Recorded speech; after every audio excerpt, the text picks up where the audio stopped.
Hello friends, आज की इस क्लास में हम बात करेंगे मीन और average value of alternate current की जो है अल्टरनेट करंट की मीन और एवरेज वैल्यू क्या होती है, इसके बारे में आज की क्लास में हम बात करेंगे कि जो मीन वैल्यू है वो क्या होती है, जो एवरेज वैल्यू हो वो क्या होती है और कैसे इसकी डेफिनेशन है, कैसे चार्ज एसी में सेंड होता है, कैसे चार्ज डीसी में सेंड होता है, क्या इसका मैथमेटिकली वो है रिप्रेजेंटेशन है, हम इसे क्या इसका वो है मैथमेटिक्स, क्या इसकी थ्योरी है और क्या इसके न्यूमेरिकल हैं, ये चीज़ें आज की इस क्लास में हम डिस्कस करेंगे। और फ्रेंड्स, अगर आप हमारे चैनल पर नए हैं तो चैनल को सब्सक्राइब करें और बेल आइकन को प्रेस कर दें ताकि आपको ऐसी फिजिक्स की वीडियो मिलती रहे। तो फ्रेंड्स, स्टार्ट करते हैं अपना आज की क्लास। मीन और average value of AC. Friends, जो अल्टरनेट करंट है इसे हम बार बार अल्टरनेट करंट ना कह के हम इसे एसी कह सकते हैं। तो मैंने आपको जहाँ भी एसी दिखे, जैसे ये एसी है, ये एसी है, और भी कई जगह बहुत जगह ये एसी है, तो जहाँ पे ये एसी है तो जहाँ पे आपको एसी दिखे वहाँ पे आप ये समझ लेना कि अल्टरनेट करंट की बात हो रही है। तो फ्रेंड्स, स्टार्ट करते हैं अपना आज की क्लास। मीन और average value of AC. During first half of N AC cycle current is positive and other half cycle is current is negative.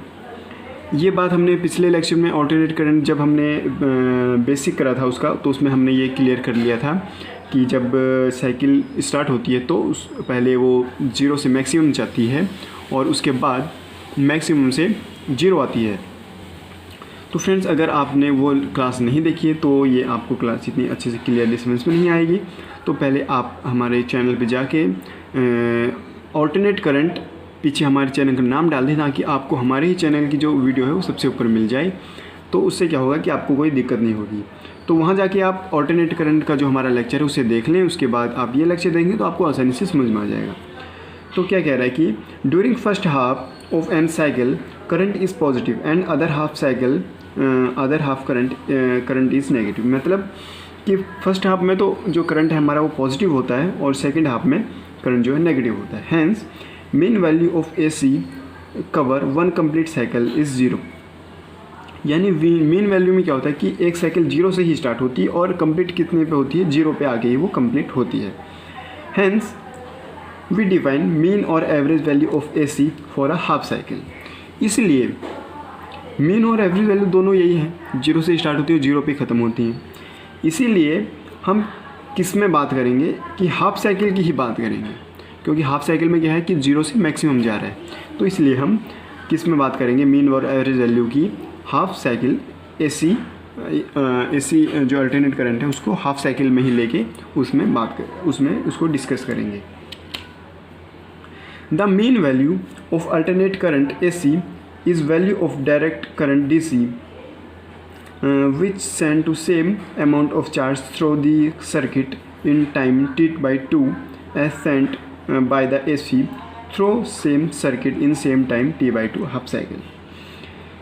क्या कह रहा है कि जो मीन वैल्यू है, mean value of alternate current की जो AC है और जो mean value of direct current है which send same amount of charge, दोनों में same amount of charge supply होता है। लेकिन जो हमारे डीसी है, डीसी में क्या होता है कि जो t/2 जो टाइम है वो चार्ज ज़्यादा सेंड होता है किससे, एसी से। सेम टाइम में सेम सर्किट में, सेम टाइम सेम सर्किट में दोनों में चार्ज सेम, दोनों में जो चार्ज है वो सेम डिस्ट्रीब्यूट होता है। लेकिन एसी से डीसी में t/2 जो टाइम है वो चार्ज सेंड कर देते हैं, किसमें, हाफ साइकिल में। t/2 जो हाफ साइकिल है उसमें वो चार्ज सेंड कर देते हैं। अब देखेंगे हम charge sent by AC. AC में कितना चार्ज होता है, कैसे चार्ज सेंड होता है वो हम देखेंगे। Charge sent by AC. The alternate current at any instant is given by I = I0 sin omega t. जो अल्टरनेट करंट है उसको हम किससे डिनोट करते हैं, उसकी इक्वेशन को I = I0 sin omega T. Consider a small time dt for which current is almost constant। क्या कह रहा है कि dt टाइम के लिए अगर हम बहुत छोटा टाइम ले लें यानी dt टाइम ले लें तो वहाँ पे जो करंट है वो ऑलमोस्ट क्या होता है, लगभग 0 हो जाता है। Hence charge sent by AC in circuit dq equal to I dt। तो इसलिए जो हम चार्ज सेंड करते हैं AC में वो स्मॉल अमाउंट में सेंड करते हैं, dq equal to I dt की फॉर्म में। तो I की वैल्यू क्या है हमारे पास, I की value I naught sine omega t dt।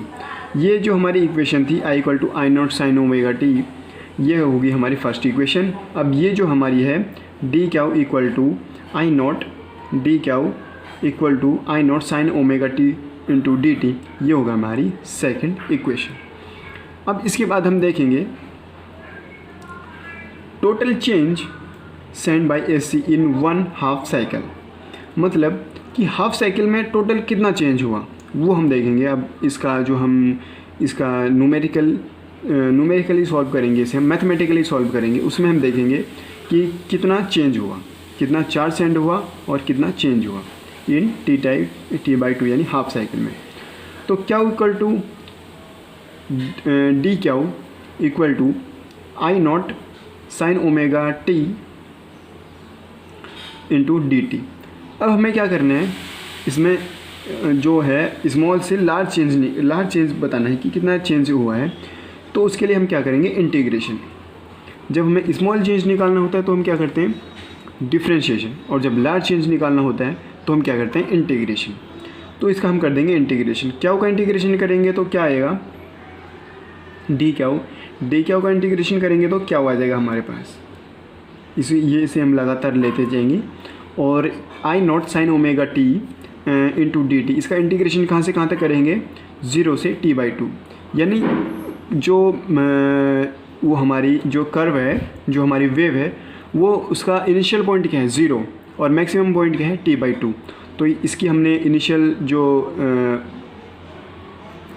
Initial unit है वो हमने 0 ले ली और जो मैक्सिमम है वो t/2 ले ली। अब जो हमारे पास I नॉट है हमारे पास कांस्टेंट, तो कांस्टेंट है तो हमने निकाल दिया बाहर। अब सेकंड स्टेप में क्या आया कि I नॉट हमने निकाल दिया बाहर, इंटीग्रेशन 0 से t/2 किसका, sign omega t into dt। अब हम क्या करेंगे, साइन ओमेगा t का है इंटीग्रेशन कर देंगे। तो साइन ओमेगा t का इंटीग्रेशन क्या होगा, नेक्स्ट स्टेप में देखेंगे, I not in bracket minus cos omega t by omega और ब्रैकेट क्लोज, और लिमिट जो हमारी पीछे आ जाएगी, लिमिट जो है पीछे आ जाएगी क्योंकि इंटीग्रेशन इसका हो चुका है। अब हमें सिर्फ लिमिट पुट करनी है तो लिमिट जो हमारी पीछे आ जाएगी 0 से t/2। अब यहाँ पे जो हमने साइन से कॉस ओमेगा t ये कैसे लिख लिया, जो मैथमेटिक्स के स्टूडेंट हैं उनको तो आसानी से समझ में आ गया होगा, लेकिन जो बायो के स्टूडेंट हैं उनको मैं बता दूँ कि ये हमारा एक मैथ का फॉर्मूला होता है जिसमें साइन ax का अगर हम जब इंटीग्रेशन करते हैं तो क्या होता है, साइन का इंटीग्रेशन होता है माइनस कॉस, और जो ax का इंटीग्रेशन है, ax का इंटीग्रेशन होता है ax बाई a। जो a है ये हमारी कोई वैल्यू होती है, न्यूमेरिकल वैल्यू होती है, तो इसको हम नीचे एज इट इज नीचे लिख देते हैं और इसका कर देते हैं इंटीग्रेशन। अब इसके बाद हमने इसका इंटीग्रेशन कर दिया साइन ओमेगा टी। अब अगले स्टेप में क्या आया कि जो हमारे पास ओमेगा है, ये भी कांस्टेंट है, इसको अभी हमने बाहर निकाल लिया। अब I not by omega minus I not by omega bracket cos 2/t into T और ब्रैकेट क्लोज, लिमिट 0 से t/2। अब आप कहेंगे 2π/t कहाँ से आ गया, ये जो 2π/t है ये हमने अपने फर्स्ट लेक्चर में जो हमारा ये इससे पिछला लेक्चर था ऑल्टरनेट करंट, उसमें हमने ये बताया था कि जो ओमेगा है उसको हम 2π/t से डिनोट कर सकते हैं, और जो t है वो इन्वर्सली प्रोपोर्शनल होता है फ्रीक्वेंसी के, तो इसे हम 2π/μ भी लिख सकते हैं। तो यहाँ पे हमने टाइम की ज़रूरत है तो इसे हमने लिया 2π/t इंटू टी, ये जो ये t है वो एज इट इज़, और लिमिट पुट कर दी। अब इसके बाद क्या करेंगे, हम लिमिट जो है पुट कर देंगे। लिमिट पुट करने का भी एक अपना ही तरीका होता है फ्रेंड्स। पहले हम अपर लिमिट पुट करते हैं, उसके बाद नेगेटिव साइन लगा के हम लोअर लिमिट पुट करते हैं। तो यहाँ हमने लिमिट पुट करी अपनी, I not by omega bracket cos 2π/t into t/2 upper limit put कर दी t/2 minus cos 2π/t into 0, जो लोअर लिमिट है वो 0 पुट कर दी। अब यहाँ से 2 से 2 कैंसिल, t से t कैंसिल, cos 2π ये भी अब हमने अपने पिछले लेक्चर में ऑल्टरनेट करने में बताया था कि cos की ये वैल्यू किस पे कितनी होती है। तो cos 2π पे वैल्यू होती है 0, ठीक है, cos की वैल्यू होती है 0। तो यहाँ से हमारे पास क्या आ गया, माइनस I0/ओमेगा bracket cos π minus cos 0। cos π की वैल्यू क्या होती है हमारे पास 1, -1 होती है, और cos 0 की वैल्यू कहती है 1। cos 0 की वैल्यू होती है 1, लेकिन आगे है नेगेटिव तो हमने लगा दिया नेगेटिव। अब ये हमारे पास क्या आ गया, माइनस I0/ओमेगा इंटू -1 -1। तो ये क्या आया, अब हम देखेंगे आगे। ये आ गया हमारे पास 4 sin/8 AC क्या इक्वल टू 2I0 ओमेगा, जो माइनस माइनस था वो -2 माइनस ये था पीछे I0/ओमेगा, और माइनस ये था ना पीछे माइनस माइनस प्लस, यानी 2I0/ओमेगा। ये होगी हमारी इक्वेशन 3। अब हमने बात कर ली किसकी, 4 sin/AC की। अब हम बात करेंगे 4 sin/DC। 4 sin/DC, तो चार्ज DC में कैसे सेंड होगा, लेट। तो फ्रेंड्स अभी तक हमने बात करी थी चार्ज sin/AC, ये हमने निकाल लिया क्या इक्वल टू 2π/ओमेगा 2 इंटू I0/ओमेगा। अब हम देखेंगे 4 sin/DC, DC से कितना चार्ज सेंड होता है और क्या इसमें चेंज है वो हम देखेंगे अब। तो फ्रेंड्स देखेंगे, let IM equal to mean value of AC over a half cycle, यानी जो हमारा करंट आया था किससे, 4 sin/AC से, उसको हमने मान लिया IM का मतलब mean value of AC over a half cycle. तो अब हमारे पास हमने पीछे पढ़ा था कि जब इसकी हमने डेफिनेशन पढ़ी थी मीन और average value of alternate current की, तो उसमें हमने पढ़ा था कि जो हमारा चार्ज है वो DC में AC से कितना ज़्यादा होता है, t/2। तो हमने इसको t/2 से क्या कर दिया, मल्टीप्लाई, और ये इसको इस इक्वेशन का नाम दे दिया हमने इक्वेशन 4। अब हम क्या करेंगे, इक्वेशन जो 3 है और जो 4 है इसको कंपेयर करवा देंगे। तो यहाँ हमने कंपेयर करवा दिया। IM equal to t/2 equal to IM into t/2 equal to 2I0/ओमेगा। तो यहाँ से IM क्या आ गया हमारे पास, ये उस साइड चला जाएगा, तो 2I0/ओमेगा इंटू 2/t, 2 से 2 कैंसिल, 2 से 2 कैंसिल नहीं होएगा, ये आ गया हमारे पास। अब इसके बाद हमने जो हमारे पास ये ओमेगा है, हमने इस ओमेगा की वैल्यू पुट कर दी क्या, 2π/t।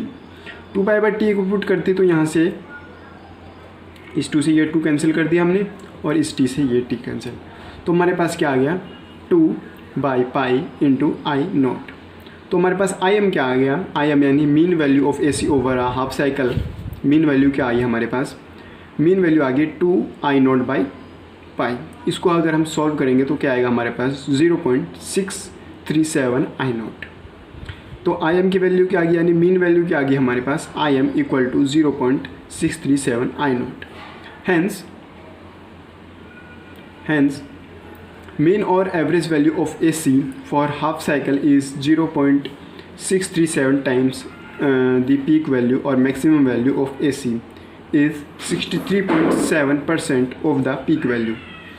यानी इसकी मैक्सिमम वैल्यू कितनी होगी, 63.7, किसकी, मीन और एवरेज वैल्यू की। मीन और average value of alternate current की जो मैक्सिमम वैल्यू है, जो पीक वैल्यू है, वो कितनी होगी हमारी, 63.7%। Similarly, we can prove that average value of AC during negative cycle during negative half cycle is 0.6 minus 0.637 I not. अगर हम इसी तरीके से अगर हम नेगेटिव साइकिल लें तो वहाँ मैक्सिमम नेगेटिव कितनी आएगी हमारे पास, माइनस 0.673 या माइनस 0.637। हैंस मीन और average value of AC over one complete cycle is 0, यानी वो आ गया पॉजिटिव, ये आ गया नेगेटिव, तो कैंसिल होके आ जाएगा 0। अब जो हमने ऊपर एक्सप्रेशन किया है उसी एक्सप्रेशन के बेस पे अब हम एक चीज़ देखेंगे कि similarly we can prove for alternating EMF। इसी तरीके से हम ऑल्टरनेट EMF भी प्रूफ कर सकते हैं। जैसे हमने पिछले लेक्चर में बताया था कि ऑल्टरनेट करंट हम कैसे प्रूफ करते हैं, आई नॉट की जगह ई पुट कर देते, ई नॉट पुट कर देते हैं, और ई की जगह और आई की जगह ई। तो उसी तरीके से जहाँ भी आपको आई दिखे, आई नॉट या आई या आई एम, वहाँ आपको ई एम, जहाँ भी आपको ई दिखे ना, जहाँ भी आपको आई दिखे ऊपर इक्वेशन में, वहाँ आप ई पुट कर दें तो ये हमारा निकल जाएगा mean value of AC over a half cycle, ये निकल जाएगी विद EMF ऑल्टरनेट EMF में। तो ये आ गया हमारे पास EMF ऑल्टरनेट EMF आ गई 0.637 ई नॉट, और इसकी परसेंटेज यानी पीक वैल्यू कितनी है, इसकी पीक वैल्यू है 63.7। अगर बाकी दिक्कत तो कोई होगी नहीं फ्रेंड्स, अगर बाकी फिर भी आपको इसमें कोई दिक्कत होती है कि ये कैसे निकालें तो आप कमेंट सेक्शन में बताइए, हम आपको पर्सनली बता देंगे। तो फ्रेंड्स ये था हमारा आज की क्लास, मीन और average value of EMF equation, mean और average value of alternative current. तो आपको हमारी ये वीडियो कैसी लगी, हमारी ये क्लास कैसी लगी, हमें कमेंट सेक्शन में बताइए। और अगर आपको हमारी क्लास अच्छी लगी तो वीडियो को लाइक करें, शेयर करें अपने दोस्तों के साथ, और अगर अभी तक आपने हमारे चैनल सब्सक्राइब नहीं किया है तो चैनल को सब्सक्राइब करें और बेल आइकन को प्रेस कर दें, ताकि फ़िज़िक्स की ऐसी वीडियो आपको टाइम टू टाइम मिलती रहे। तो फ्रेंड्स आज की इस क्लास में इतना ही। Thank you friends.